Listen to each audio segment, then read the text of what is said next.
Hello guys, मेरा नाम है ओम पाठक और आज हम लोग पढ़ने वाले हैं मैथ्स का एक इम्पॉर्टेंट टॉपिक रेशनल नंबर्स।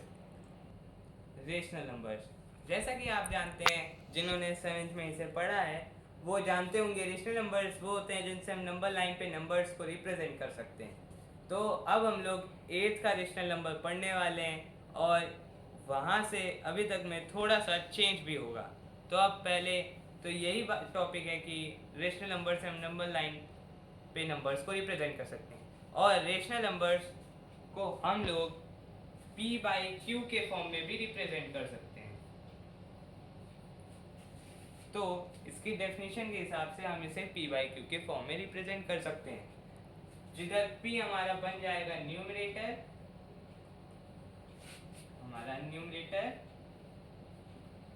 और q रहेगा हमारा डिनोमिनेटर।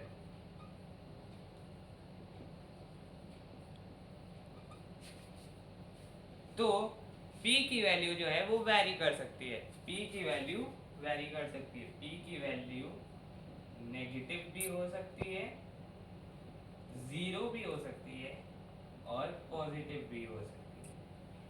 कि q की वैल्यू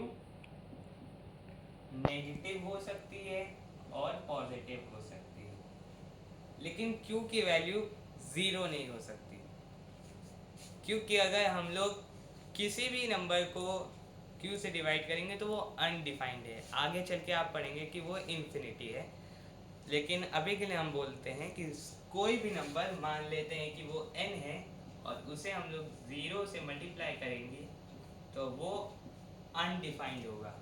मतलब हम बता नहीं सकते हैं कि वो क्या आने वाला है, अनडिफाइंड है। तो अब हम लोग आगे बढ़ते हैं।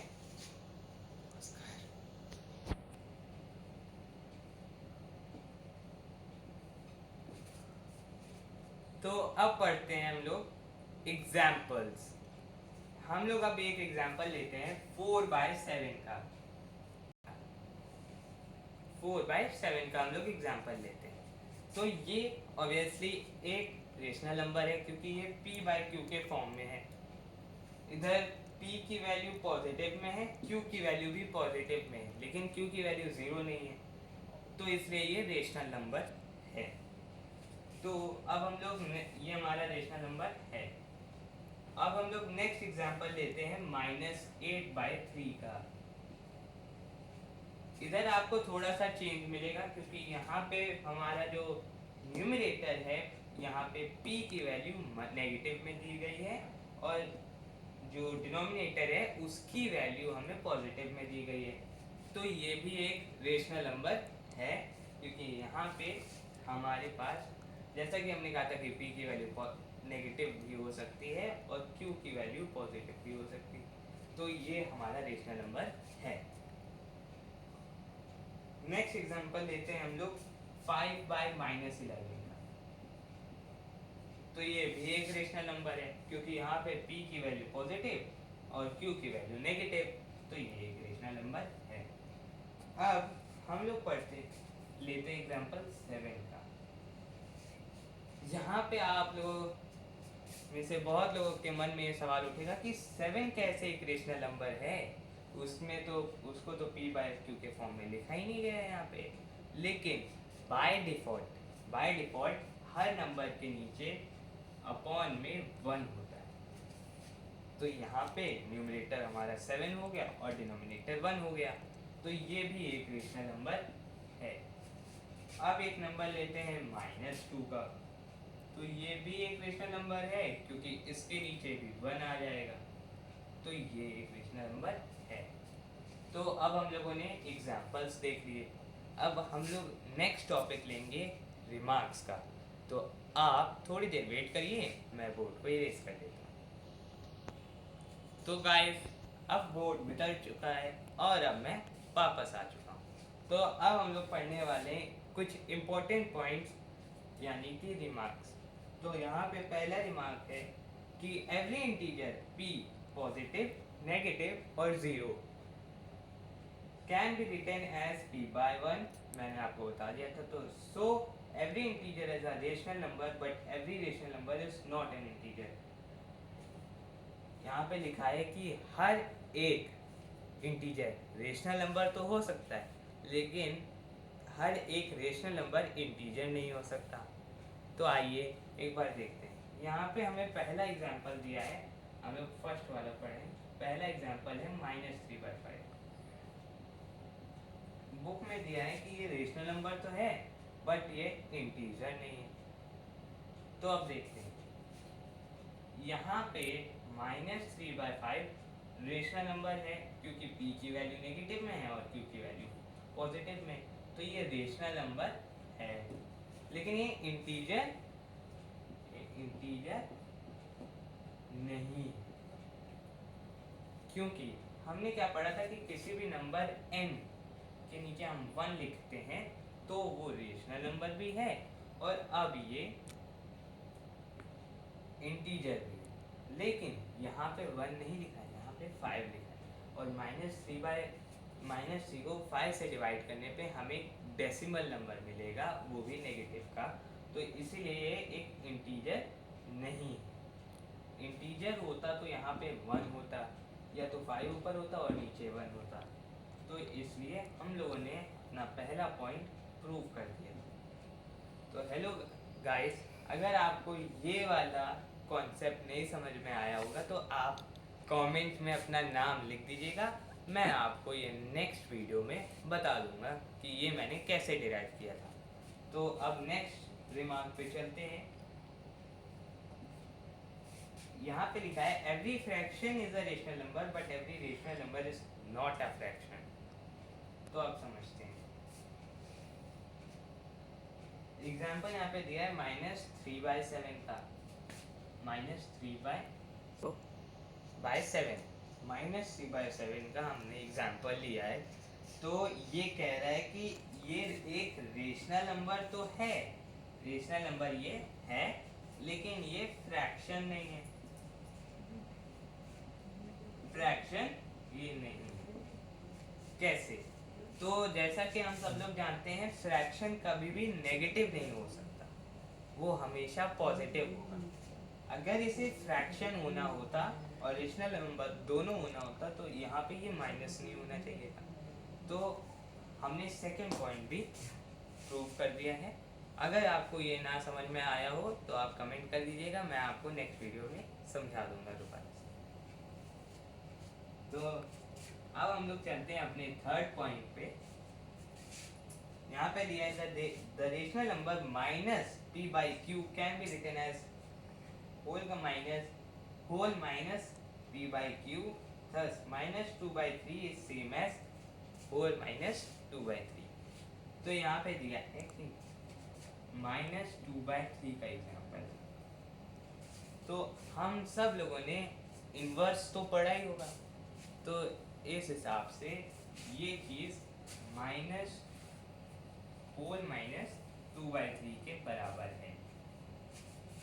ठीक है, तो यहाँ अब समझते हैं कैसे, क्योंकि -2/3 को जब हम लोगों ने मल्टीप्लाई कर दिया हाँ -से, तो ये, या फिर आप ऐसे समझिए, गो, मैं जो आपको बता रहा था वो एडिटिव इन्वर्स का टॉपिक था, तो वो कुछ ऐसे था। यहाँ पे -2/3 लिखा था, इसे हम लोग माइनस से मल्टीप्लाई कर देते, तो जैसा कि यहाँ पे लिखा हुआ है कि -2/3 इसके बराबर होता है, तो ये चीज़ ऐसे आ जाती -2/3 और ये पॉजिटिव का बन जाता। तो ये हम लोग नेक्स्ट टॉपिक जो हमारे आने वाले टॉपिक हैं उनमें हम लोग डिटेल में पढ़ेंगे। अब नेक्स्ट रिमार्क पे चलते हैं। तो अब फोर्थ रिमार्क हम लोग देखते हैं। फोर्थ रिमार्क में लिखा है two rational numbers are called equivalent if and only if they have same value. तो आप लोगों ने अब जूनियर क्लासेस में पढ़ा होगा इक्विवेलेंट के बारे में। आप लोगों ने बहुत लोगों ने जूनियर क्लासेस में पढ़ा होगा इक्विवेलेंट के बारे में। तो इसमें क्या लिखा है, इसमें हम लोग एक नंबर ले लेते हैं 2/3 का। तो हम लोग क्या करते थे, 2 × 2 और यहाँ पे इंटू 2 करते थे, तो यहाँ पे इंटू 2 करते थे, यहाँ पे इंटू 2 करते थे, तो हमें वैल्यू मिलती थी 4/6। अब ये 2/3 के इक्विवेलेंट है, क्योंकि अगर हम लोग इसे कैंसल आउट करेंगे 2 से, तो यहाँ पे हमें 2 और 3 वापस मिल जाएगा। तो इसलिए ये दोनों रेशनल नंबर्स यानी कि 2/3 और 4/6 आपस में इक्विवेलेंट हैं। तो अब फिफ्थ पे चलते हैं। The value of a rational number does not change if both the numerator and denominator of a rational number are multiplied or divided by the same non-zero integer। तो ये चीज़ यही है जो अभी मैंने समझाई। यानी कि जैसे हम लोगों ने अगर लिया -5/4 का, एक मिनट, -5/4, तो अगर हम लोग यहाँ ऊपर 1 से मल्टीप्लाई करें, नीचे भी 1 से मल्टीप्लाई करें, यहाँ पे कोई भी नंबर हो सकता है, मैंने अभी के लिए 1 ले लिया, तो वैल्यू हमें -5 और 4 ही मिलेगी वापस। ठीक है, अब नेक्स्ट रिमार्क देखते हैं, यानी कि sixth remark. Every rational number can be written with a positive integer as its denominator। तो अब ये ले लेते हैं, यहाँ पे माइनस को हम 4 के साथ लगा देते हैं, 5/-4। अब इसमें लिखा है कि हम किसी भी रेशनल नंबर को पॉजिटिव डिनोमिनेटर के साथ लिख सकते, रेशनल नंबर को हम लोग पॉजिटिव इंटीजर के साथ लिख सकते हैं एज डिनोमिनेटर। तो अब समझते हैं, अगर हम लोग यहाँ पे -1 से मल्टीप्लाई कर दें, जैसा कि हम लोगों ने पढ़ा था कि माइनस इंटू माइनस हमेशा प्लस होता है, प्लस इंटू माइनस माइनस होता है, और प्लस इंटू प्लस प्लस ही होता है, और माइनस इंटू प्लस प्लस होता है, सॉरी माइनस होता है। तो यहाँ पे हम लोग ये दो रूल लग रहे हैं, ये वाले, फर्स्ट वाले, माइनस को माइनस से मल्टीप्लाई, तो माइनस को माइनस से मल्टीप्लाई किया, हमें मिला पॉजिटिव का 4, और यहाँ पे हमने प्लस को, इसको प्लस को और माइनस से मल्टीप्लाई कर दिया, तो हमें क्या मिलेगा, माइनस का 5। तो देखिए हमने इसे पॉजिटिव में चेंज कर दिया। तो अब हम लोग अपने चलते हैं 7th रिमार्क पे। Two rational numbers p by q and r by s are equal, written as p by q equal to r by s if and only if p into s is equal to q into r। तो अब समझिए, यहाँ पे cross multiplication लग रहा है, कह रहा है कि p by q जो एक रेशनल नंबर है वो r by s एक रेशनल नंबर है, उसके बराबर है।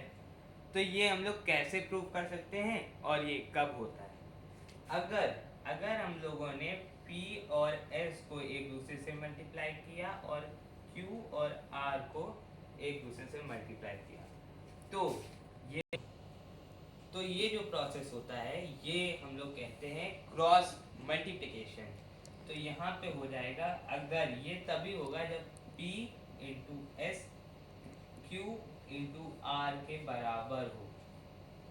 जैसे कि अगर ये 3 है और ये 4 और ये 4 और ये 3, तो दोनों की वैल्यू यहाँ पे 3 इंटू 4, यहाँ पे 4 इंटू 3, तो ये 12 इक्वल टू 12, तो इसलिए ये दोनों बराबर होंगे। तो अब हम लोग अपने नेक्स्ट रिमार्क पे चलते हैं, मैं बोर्ड इरेज कर देता हूँ को। तो अब हम लोग अपना सेकेंड लास्ट रिमार्क जानते हैं। इधर लिखा है, a rational number is positive if its numerator and denominator are both positive integers or both negative integers, and a rational number is negative if its numerator and denominator are such that one of them is a positive integer and the other is a negative integer। तो यहाँ पे हम दो case बना लेते हैं, case 1 और case 2। ठीक है, तो यहाँ ये वाला हमारा होगा पॉजिटिव के लिए और ये होगा हमारे लिए नेगेटिव का केस। कब नेगेटिव होगा, तो अब पहले हम लोग देखते हैं पॉजिटिव का। ये तभी होगा जब हम या तो ये दोनों p बाई क्यू यानी कि न्यूमरेटर और डिनोमिनेटर दोनों ही पॉजिटिव हों, यानी कि ये दोनों पॉजिटिव हों, या तो फिर दोनों नेगेटिव हों। दोनों नेगेटिव हों, ये क्यों बोला जा रहा है, तो यहाँ पे माइनस लग जाएगा ना, और माइनस कैंसिल हो गया, तो यहाँ पे हमें ऑटोमेटिकली मिल जाएगा p बाई क्यू, जो जिसमें दोनों ही जो है आपस में पॉजिटिव। तो अब हम लोग समझते हैं नेगेटिव वाले केस के बारे में। ये नेगेटिव हो इसका हमें सिर्फ एक पता है और होता भी एक ही है, जब या तो p नेगेटिव हो और q पॉजिटिव हो, या फिर p पॉजिटिव हो और q नेगेटिव हो, तो यहाँ पे ये दोनों नेगेटिव बन जाएंगे। अब चलते हैं 9th वाले की तरफ, हमारा लास्ट रिमार्क। तो इसमें लिखा है all terminating numbers are rational numbers, for example 0.8 equal to 4/5, 0.28 equal to 7/28, 25, 0.375 equal to 3/8 are all rational numbers।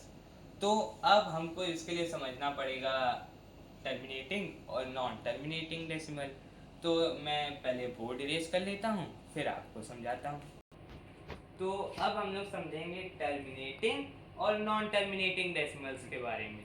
तो पहले टर्मिनेटिंग डेसिमल, ये इनको हम लोग रेशनल नंबर कह सकते हैं, क्योंकि ये जो डेसिमल हैं इनको हम लोग जब करेंगे तो ये हमको मिलेंगे एज अ रेशनल नंबर।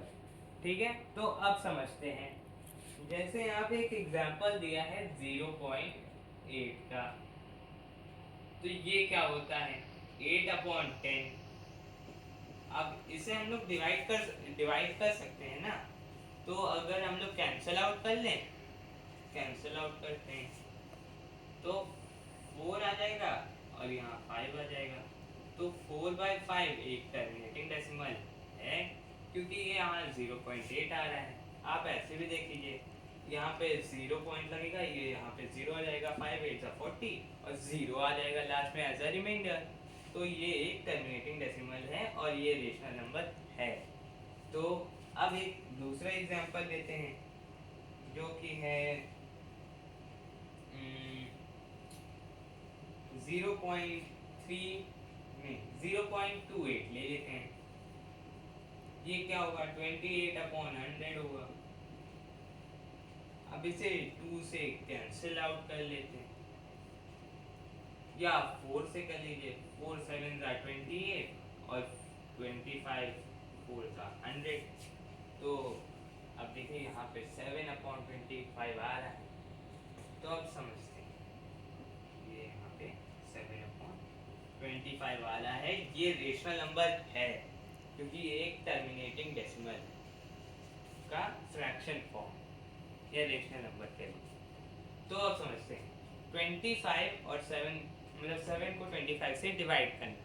तो अब यहाँ पे पॉइंट आएगा, 70 बनेगा, तो 25 2 ज़ा 50, तो 70 में से 50 गया तो कितना आया 20 आया। अब यहाँ पे ऑलरेडी डेसिमल लग रखा था, तो हम लोगों ने 20 में एक और 0 लगा दिया, तो वो बन गया 200। अब 25 8 200 होता है और वो कैंसिल आउट हो गया और रिमाइंडर क्या आया 0। तो इसलिए ये एक नॉन टर्मिनेटिंग डेसिमल, मतलब नहीं है नॉन टर्मिनेटिंग डेसिमल, ये टर्मिनेटिंग है और ये एक रेशनल नंबर है। तो अब नॉन टर्मिनेटिंग समझ लेते हैं। नॉन टर्मिनेटिंग का सबसे बढ़िया एग्जांपल है पाई। तो आप लोग दो वैल्यूज से लिखते हैं 3.14 और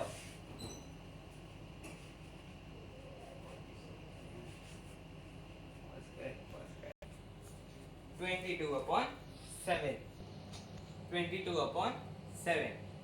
पाई की दो वैल्यूज हैं ये, एक है 3.14 और ये 22/7। ये नॉन टर्मिनेटिंग डेसिमल है। हम लोग 3.14 क्यों लेते हैं? क्योंकि हम लोग जैसा कि नॉर्मल लोग लेते हैं कि अगर कॉन्टिन्यूसली चलता जा रहा है डेसिमल के बाद तो पहले के 2 या 3 लिख दो और बाकी के लिखने की ज़रूरत है नहीं। तो मैं आपको बता देता हूँ कैसे। तो यहाँ पे मैंने लिखा है, ये वाली वैल्यू हम लोग लिख देते हैं 22/7, 22/7, ठीक है। तो 7 3 21 होता है। यहाँ पे हमारे पास 1 बचेगा, पॉइंट लगेगा, 10 आएगा, 7 1 10 आएगा, 7 3 आ जाएगा, 30 बन जाएगा, 7 4 28 आ जाएगा। यहाँ पे दोबारा 2 आ जाएगा, 20 हो जाएगा, और फिर 7 2 14, 6 बचेगा, 60 आ जाएगा। ऐसे ये चलता जाएगा। पाई की वैल्यू आप गूगल या फिर किसी भी ऐसे सर्चिंग प्लेटफॉर्म पे आ सकती है, देख सकते हैं जाकर, वहाँ पे आपको इमेजेस में भी दिख जाएगा कि कितनी बड़ी वैल्यू होती है पाई की। तो इसलिए हम लोग यहाँ लास्ट के पहले के 2 लिख देते हैं, जिसे हम पाई की वैल्यू मान लेते हैं। तो आपको वीडियो कैसी लगी ये कमेंट में बताइएगा। अगर कोई भी टॉपिक ना समझ में आए तो कमेंट कर दीजिएगा, मैं आपको नेक्स्ट वीडियो में समझाऊंगा। तो like, share and subscribe. Thank you.